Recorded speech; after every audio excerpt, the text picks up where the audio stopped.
अगर आपने future trading में प्रॉफिट बनाना है तो स्टार्टिंग में आपने लेवरेज कम रखना है। स्टार्टिंग में आप 3x या फिर 5x का लेवरेज रख लें और जब आप एक्सपर्ट हो जाएं तो आप ज़्यादा लेवरेज रख लें। 20x तक का आप लेवरेज रख सकते हैं, लेकिन इससे ज़्यादा लेवरेज मैं रिकमेंड नहीं करता क्योंकि आपका लॉस हो सकता है। और फ्यूचर ट्रेडिंग में लॉस की एक बड़ी वजह यह है कि आपने सीखा नहीं होता और लेवरेज आप काफ़ी ज़्यादा रख लेते हैं, जिसकी वजह से आपका लॉस होता है। तो आपने सीख के फ्यूचर ट्रेडिंग करनी है।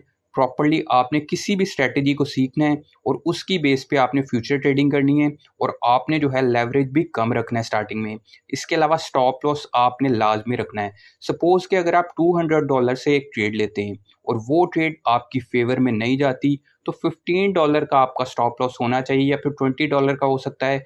तो अगर जो है $200 की ट्रेड में आपका $15 लॉस हो जाता है, वो ट्रेड जो है ऑटोमेटिकली क्लोज हो जाएगी क्योंकि आपने स्टॉप लॉस लगाया होगा।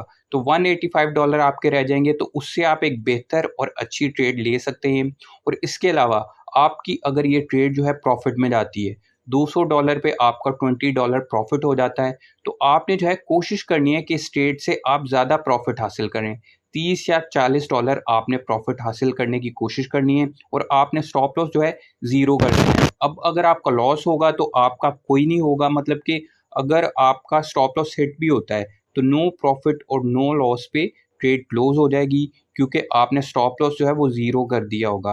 और अगर आपका प्रॉफिट होगा तो आपका प्रॉफिट 30 से $40 होगा। तो फ्यूचर ट्रेडिंग में जो ट्रेड्स आप विन करते हैं उस पे आपने जो है प्रॉफिट 10 टू 20% लेना होता है, लेने की कोशिश करनी होती है। और जो ट्रेड्स आप लूज़ करते हैं उनमें आपने 5 टू 10% स्टॉप लॉस रख के लॉस कम करना होता है। इसी तरह आपका प्रॉफिट होता है फ्यूचर ट्रेडिंग में। और अगर आप 7 ट्रेड्स भी विन करते हैं 10 में से, तो ओवरऑल आपका अच्छा प्रॉफिट हो जाएगा फ्यूचर ट्रेडिंग में। और फ्यूचर ट्रेडिंग आपने सीख के करनी है क्योंकि फ्यूचर ट्रेडिंग रिस्की होती है।